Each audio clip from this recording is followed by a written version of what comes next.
শায়েখ আহমদুল্লাহ তিনি বলেছেন গরু ছাগলের অন্ডকোষ খাওয়া নাকি জায়েজ আছে।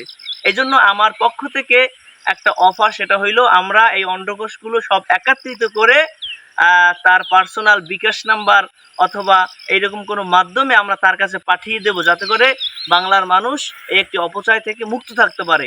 আসসালামু আলাইকুম ওয়া রাহমাতুল্লাহ, হামদান ওয়া সালাতান ওয়া বাদ।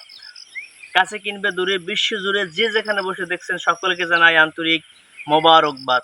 প্রিয় দর্শক শ্রোতা, সকলকে জানাই পবিত্র ঈদুল আজহার শুভেচ্ছা এবং অভিনন্দন। আপনাদের জন্য স্পেশাল একটি টিপস আজকে নিয়ে আসলাম, সেটা হইল গোটা বিশ্বের ভিতরে যত কোরবানি দিবে, আমরা চাই না এই কোরবানির সময় আমাদের গরু, আমরা যে জবাই করব পশু, তার কিছু অংশ যেন অপচয় না হয়। এই জন্য বর্তমানে আপনাদের সকলের পরিচিত বাংলাদেশের একজন, কি বলবো তাকে, আমি শায়েক বলবো না, শায়েক বলতে আমার ঘৃণা করে, কারণ সে আজকে সমাজকে কুলুষিত করেছে, মানুষকে, ইসলামকে, দিনকে, সব কিছুর মধ্যে সে একটা বিভ্রান্ত সৃষ্টি করেছে। সে হইল আহমদুল্লাহ। আপনাদের জন্য শুভ অফার হইল, আপনারা যে গরু জবাই করবেন, ছাগল জবাই করবেন, তার অন্ডকোষ, বরিশালের ভাষায় যাকে বলা হয় আর্যে বলা হয়, এই জিনিসটি আপনারা তার জন্য রেখে দিবেন।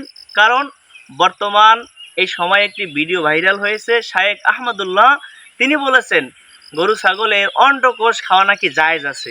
এই জন্য আমার পক্ষ থেকে একটা অফার, সেটা হইল আমরা এই অন্ডকোষগুলো সব একত্রিত করে তার পার্সোনাল বিকাশ নাম্বার অথবা এইরকম কোনো মাধ্যমে আমরা তার কাছে পাঠিয়ে দেব, যাতে করে বাংলার মানুষ এই একটি অপচয় থেকে মুক্ত থাকতে পারে। আসলে এইরকম একটা জাহেল মোরাক্কাব, সে মানুষের কাছে ভালো ভালো কথা বলে, কিন্তু বর্তমানে সে বিভিন্ন মাসালাগুলো দিচ্ছে ইসলাম বহির্ভূত, মাযহাব বহির্ভূত, কোরআন সুন্নাহ বহির্ভূত। এজন্য আসুন আমরা সকলে এক প্ল্যাটফর্মে দাঁড়িয়ে এই সমস্ত প্রতারক, ধান্দাবাজ, ধোঁকাবাজি আলেমদেরকে বয়কট করি এবং এই কোরবানির মৌসুমে অন্ডকোষ দিয়া আমরা তাকে সকলে স্বাগত জানাই, সাধুবাদ জানাই এবং তার জন্য আমরা এগুলো পাঠিয়ে দিই। সকলে ভালো থাকুন, সুস্থ থাকুন, আল্লাহ হাফেজ, আসসালামু আলাইকুম।